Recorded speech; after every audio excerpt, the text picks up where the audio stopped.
नमस्कार। मीटिंग में शामिल होने के लिए आप सभी का धन्यवाद।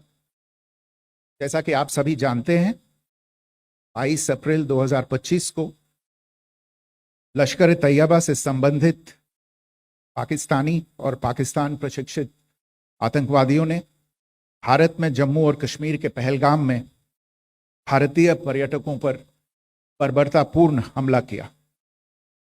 25 भारतीयों और एक नेपाली नागरिक को कायरतापूर्ण मौत के घाट उतार दिया गया।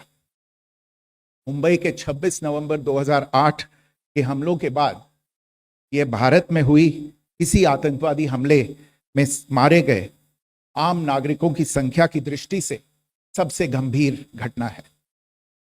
पहलगाम का हमला अत्यधिक बर्बरतापूर्ण था, जिसमें वहां मौजूद लोगों को करीब से और उनके परिवारों के सामने सिर पर गोली मारी गई। हत्या के इस तरीके से परिवार के सदस्यों को जानबूझकर आघात पहुंचाया गया। साथ ही उन्हें यह नसीहत भी दी गई कि वे वापस जाकर इस संदेश को पहुंचा दें। यह हमला स्पष्ट रूप से जम्मू और कश्मीर में बहाल हो रही सामान्य स्थिति को बाधित करने के उद्देश्य से किया गया था। चूंकि पर्यटन फिर से अर्थव्यवस्था का मुख्य आधार बन रहा था, इस हमले का मुख्य उद्देश्य इसे प्रतिकूल रूप से प्रभावित करना था। पिछले वर्ष आप सभी जानते हैं 2.25 करोड़ से अधिक पर्यटक कश्मीर आए थे।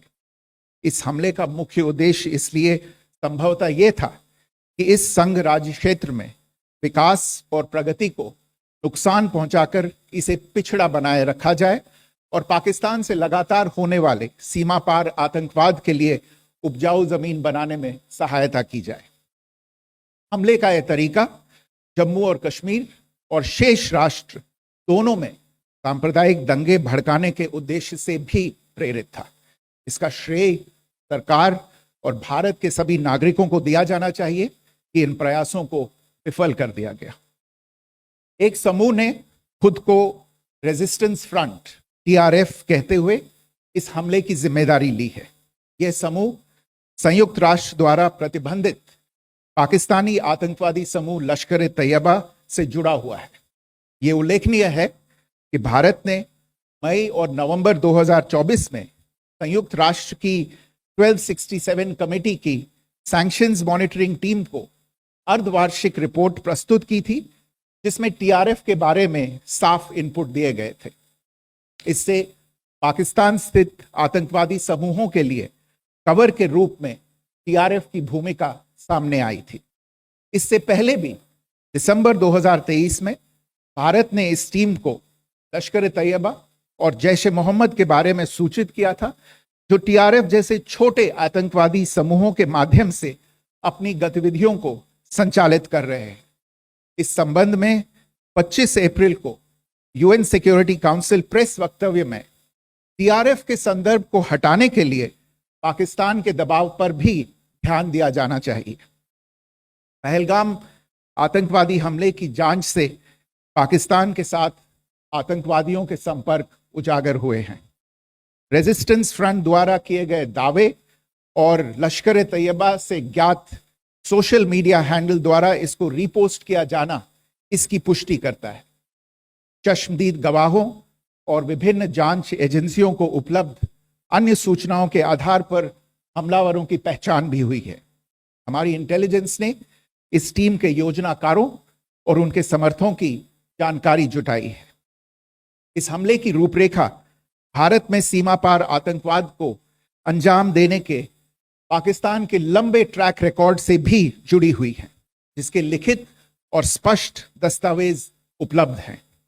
पाकिस्तान दुनिया भर में आतंकवादियों के लिए एक शरण स्थल के रूप में पहचान बना चुका है। यहां अंतर्राष्ट्रीय स्तर पर प्रतिबंधित आतंकवादी सजा पाने से बचे रहते हैं। इसके अलावा पाकिस्तान ने इस मुद्दे पर विश्व और फाइनेंशियल एक्शन टास्क फोर्स जैसे अंतर्राष्ट्रीय मंचों को जानबूझकर गुमराह करने के लिए भी जाना जाता है। साजिद मीर का मामला, जिसमें इस आतंकवादी को पाकिस्तान ने मृत घोषित कर दिया था और फिर अंतर्राष्ट्रीय दबाव के परिणाम स्वरूप वो जीवित पाया गया, इसका सबसे स्पष्ट उदाहरण है। यह स्वाभाविक है कि पहलगाम में हुए इस हमले से जम्मू और कश्मीर के साथ साथ भारत के अन्य भागों में भी आक्रोश देखा गया। हमलों के बाद भारत सरकार ने स्वाभाविक रूप से पाकिस्तान के साथ संबंधों को लेकर कुछ कदम उठाए। आप सभी उन निर्णयों से अवगत हैं जिसकी घोषणा 23 अप्रैल को की गई थी। तथापि यह आवश्यक समझा गया कि 22 अप्रैल के हमले के अपराधियों और उनके योजनाकारों को न्याय के कटघरे में लाया जाए। हमलों के एक पखवाड़े के बाद भी पाकिस्तान द्वारा अपने क्षेत्र या अपने नियंत्रण वाले क्षेत्रों में आतंकवादियों की इंफ्रास्ट्रक्चर के विरुद्ध कार्यवाही करने के लिए कोई स्पष्ट कदम नहीं उठाया गया है। उल्टे वो इनकार करने और आरोप लगाने में ही लिप्त रहा है। पाकिस्तान आधारित आतंकवादी मॉड्यूल्स पर हमारी खुफिया निगरानी ने संकेत दिया है कि भारत के विरुद्ध आगे भी हमले हो सकते हैं। अतः इनको रोकना और इनसे निपटना दोनों को बेहद आवश्यक समझा गया। आज सुबह, जैसा कि आपको ज्ञात होगा, भारत ने इस तरह के सीमा पार हमलों का जवाब देने और उन्हें रोकने तथा उनका प्रतिरोध करने के अपने अधिकार का प्रयोग किया है। यह कार्यवाही नपीतुली, नॉन एस्केलेटरी, अनुपातिक और जिम्मेदारीपूर्ण है। यह आतंकवाद की इंफ्रास्ट्रक्चर को समाप्त करने और भारत में भेजे जाने वाले संभावित आतंकवादियों को अक्षम बनाने पर केंद्रित है। आपको यह भी स्मरण होगा कि 25 अप्रैल 2025 को संयुक्त राष्ट्र सुरक्षा परिषद ने पहलगाम आतंकवादी हमले पर एक प्रेस वक्तव्य जारी किया था, जिसमें आतंकवाद के इस निंदनीय कार्य के अपराधियों, आयोजकों, फाइनेंसरों और प्रायोजकों को जवाबदेह ठहराने और उन्हें न्याय के दायरे में लाने की आवश्यकता पर जोर दिया गया था। भारत की आज की इस कार्यवाही को इसी संदर्भ में देखा जाना चाहिए। Good morning. Thank you all for joining this briefing. As you are all aware, on April 22, 2025, Pakistani and Pakistan-trained terrorists belonging to the Lashkar-e-Taiba carried out a savage attack on Indian tourists at Pahalgam in Jammu and Kashmir in India. They murdered 26 people, including one national of Nepal, causing the largest number of civilian casualties in a terrorist attack in India since the 26 November 2008 attacks in Mumbai. The attack in Pahalgam was marked by extreme barbarity, with the victims mostly killed with headshots from close range and in front of their families. Family members were deliberately traumatized through the manner of the killing, accompanied by the exhortation that they should take back the message. The attack was clearly driven by the objective of undermining the normalcy returning to Jammu and Kashmir. In particular, it was designed to impact the mainstay of the economy, tourism, with a record 23 million tourists visiting the valley last year. The calculation, presumably, was that harming growth and development in the Union Territory would help keep it backward and create fertile ground for continued cross-border terrorism from Pakistan. The manner of the attack was also driven by an objective of provoking communal discord, both in Jammu and Kashmir and the rest of the nation. It is to the credit of the government and the people of India that these designs were foiled. A group calling itself the Resistance Front has claimed responsibility for the attack. This group is a front for the UN-proscribed Pakistani terrorist group Lashkar-e-Taiba. It is notable that India had given inputs about the TRF in the half-yearly report to the monitoring team of the UN's 1267 Sanctions Committee in May and November 2024, bringing out its role as a cover for Pakistan-based terrorist groups.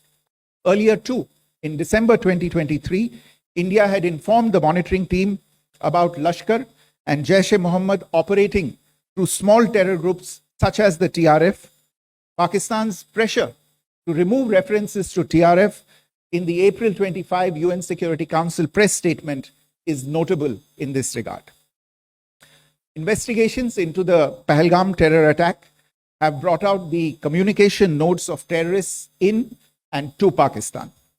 The claims made by the Resistance Front and their reposting by known social media handles of the Lashkar-e-Taiba speak for themselves. Identification of the attackers based on eyewitness accounts as well as other information available to law enforcement agencies has also progressed. Our intelligence has developed an accurate picture of the planners and backers of this team. The features of this attack also tie in with Pakistan's long track record of perpetrating cross-border terrorism in India, which is well documented and beyond question. Pakistan also has a well-deserved reputation as a haven for terrorists from around the world, with internationally proscribed terrorists enjoying impunity there. In addition, Pakistan has been known to willfully mislead the world and international forums, such as the Financial Action Task Force, on this issue. The Sajid Mir case, in which this terrorist was declared dead and then, in response to international pressure, brought back to life, found alive and arrested, is the most glaring example. The latest attack in Pahalgam has understandably generated deep anger in Jammu and Kashmir and in other parts of India. Following the attacks, the government of India naturally responded with a set of initial measures relating to our engagement with Pakistan. You're all aware of the decisions that were announced on the 23rd of April. However, it was deemed essential that the perpetrators and planners of the 22nd April attack be brought to justice. Despite a fortnight having passed since the attacks, there has been no demonstrable step from Pakistan to take action against the terrorist infrastructure on its territory or on territory under its control. Instead, all it has indulged in are denials and allegations. Our intelligence monitoring of Pakistan-based terrorist modules indicated that further attacks against India were impending. There was thus a compulsion both to deter and to preempt. Earlier this morning, as you would be aware, India exercised its right to respond and preempt as well as deter more such cross-border attacks. These actions were measured, non-escalatory, proportionate, and responsible. They focused on dismantling the terrorist infrastructure and disabling terrorists likely to be sent across to India. You would also recall that the Security Council on 25th April 2025 had issued a press statement on the Pahalgam terror attack, underlining, and I quote, the need to hold perpetrators, organizers, financiers, and sponsors of this reprehensible act of terrorism accountable and bring them to justice, unquote. India's latest actions should be seen in this context. Joining me for this briefing on our actions earlier this morning are Colonel Sophia Qureshi and Wing Commander Vyomika Singh. I will request them to share some details regarding Operation Sindoor with all of you.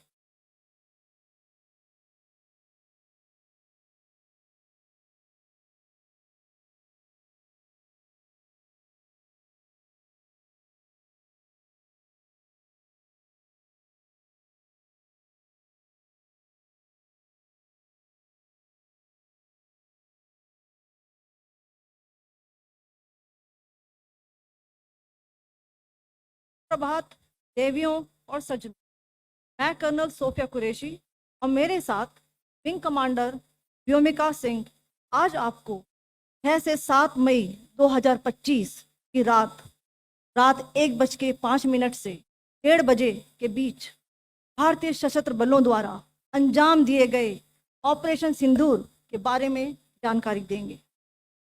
Operation सिंदूर 22 अप्रैल को पहलगाम में हुए विभत्स आतंकवादी हमले के शिकार मासूम नागरिकों व उनके परिवारों को न्याय देने के लिए लॉन्च किया गया था। इस कार्रवाई में 9 टेररिस्ट कैंप्स को टारगेट किया गया और पूरी तरह से इसे बर्बाद किया गया। पाकिस्तान में पिछले 3 दशकों से टेरर इंफ्रास्ट्रक्चर का निर्माण हो रहा है।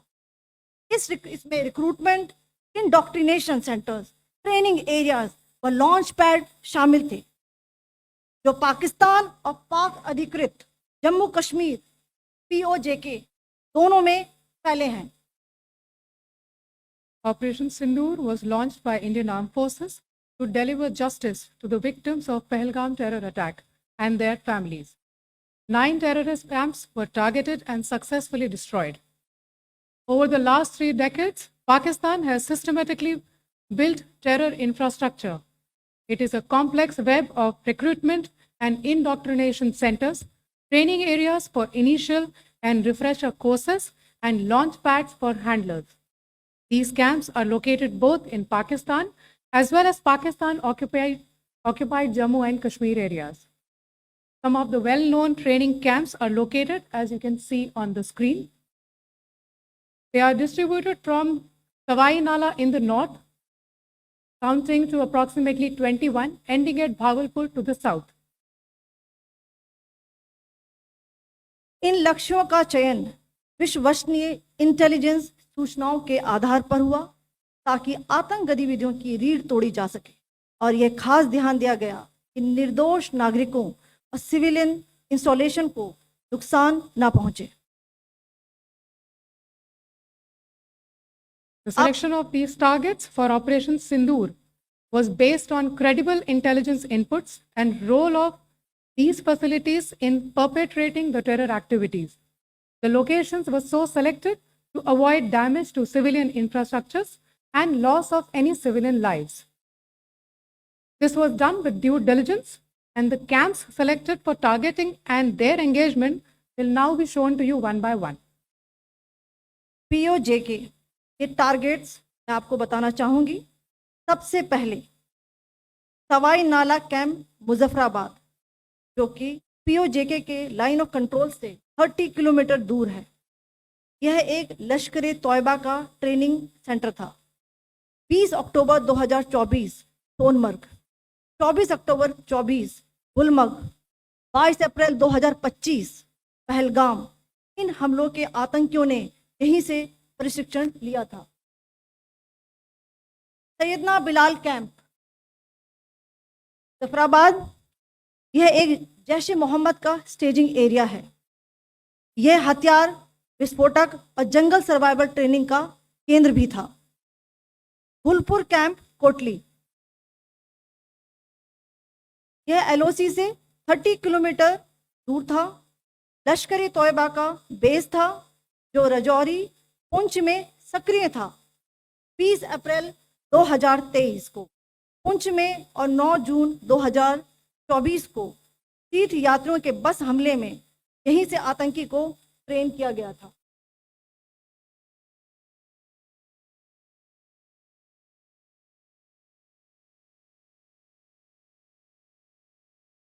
बरनाला कैंप भिंबर, ये LOC से 9 किलोमीटर दूर है। यहाँ पर हथियार, हैंडलिंग, IED व जंगल सर्वाइवल का प्रशिक्षण केंद्र था। अब्बास कैंप कोटली,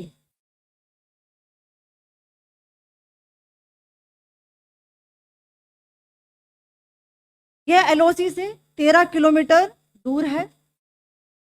लश्कर तोयबा का फिदाइन यहाँ तैयार होता था। इसकी कैपेसिटी 15 टेररिस्ट को ट्रेन करने की थी।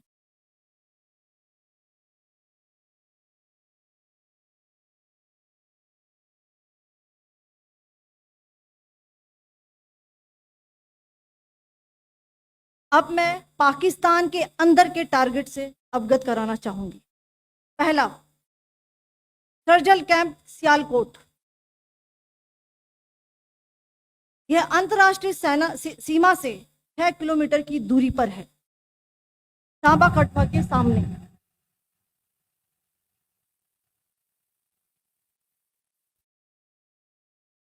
मार्च 2025 में जम्मू एंड कश्मीर पुलिस के 4 जवानों को जो हत्या की गई थी, उन आतंकवादियों को इसी जगह पर ट्रेन किया गया था।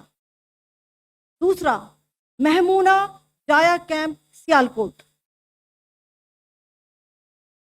यह 18 से 12 किलोमीटर IB से दूर था। हिजबुल मुजाहिदीन का बहुत बड़ा कैंप था।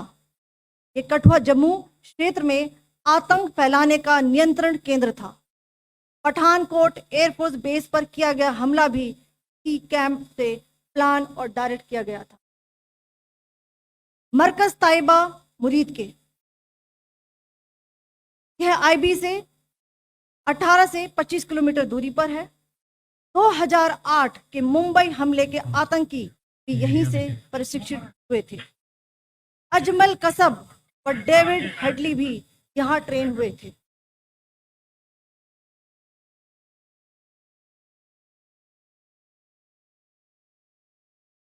आगे दूसरा आया।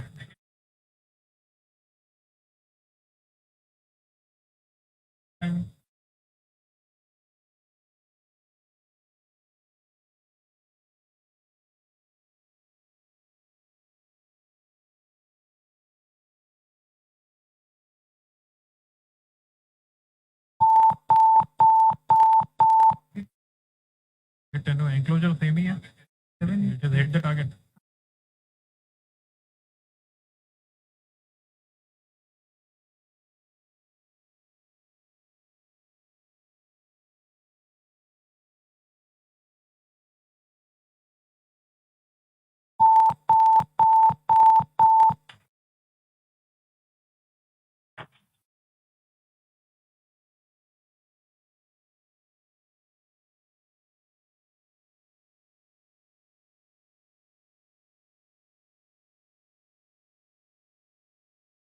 मरकज सुभान अल्लाह भावलपुर, ये इंटरनेशनल बाउंड्री से 100 किलोमीटर दूर है।